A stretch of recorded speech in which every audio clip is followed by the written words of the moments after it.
అందుకని దయచేసి ప్రజలందరూ కూడా అర్థం చేసుకోండి. వైఎస్ఆర్ పార్టీ వాళ్ళు కూడా చెప్తున్నాం, కూటమి నుంచి మీరు ఇప్పటికైనా సరే ఒక రాజకీయ పార్టీలాగా, రాజకీయ నాయకుల్లాగా మెలగండి.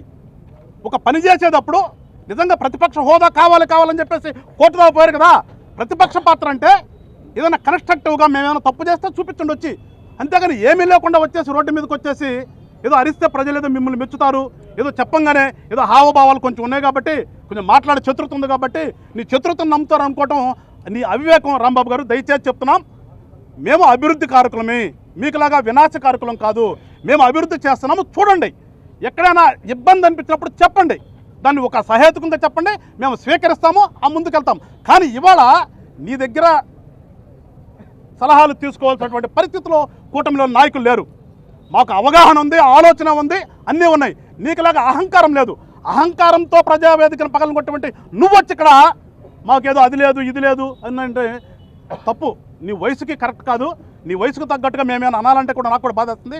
దయచేసి మీరు చూస్తూ ఉండండి. మేము బ్రిడ్జి కట్టిన తర్వాత ఏ రకంగా ప్రజలకు ఉపయోగపడుతుందో అప్పుడు వచ్చి మీకు చేతనైతే అక్కడ 4 పూలేసి కొబ్బరికాయ కొట్టేయాలండి. అదర్వైజ్ మీరు కామ్గా ఉంటే మా పని మేము చేసుకుంటాం.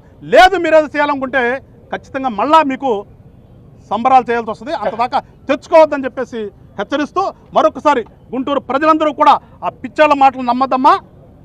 మేము ఎంతగా పనిచేస్తున్నామో ఒక కేంద్ర మంత్రి హోదాలో ఉండి అనునిత్యం 15 రోజులకు ఒకసారి వచ్చి పనులు పర్యవేక్షిస్తున్నారంటే చిత్తశుద్ధి ఎవరికి ఉందా అనేది ఒకసారి మీరందరూ గ్రహించమని చెప్పేసి ప్రజలందరూ కూడా తెలియజేస్తూ మరొకసారి రానటువంటి రోజులు అంతా మంచిగా జరుగుతుంది.